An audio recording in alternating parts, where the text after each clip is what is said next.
पाकिस्तान के खिलाफ मैच के दौरान न्यूजीलैंड के स्टार ऑलराउंडर रचिन रविंद्र पूरी तरह से घायल हो गए। चेहरे पर गेंद लगने की वजह से वह चोटिल हो गए।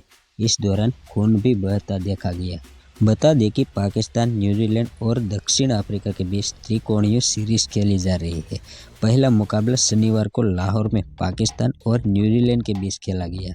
इस मैच को न्यूजीलैंड ने 78 रन से जीत लिया, लेकिन इस मुकाबले के दौरान एक ऐसी घटना घटी जिसने सभी के रोंगटे खड़े कर दिए। न्यूजीलैंड के युवा खिलाड़ी रचिन रविंद्र चोटिल हो गए। गेंद लगने की वजह से उनके चेहरे से खून बहने लगा।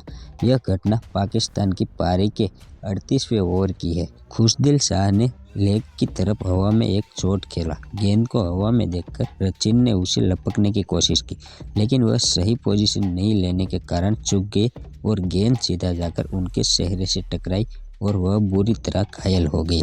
इसका वीडियो भी सोशल मीडिया पर वायरल है।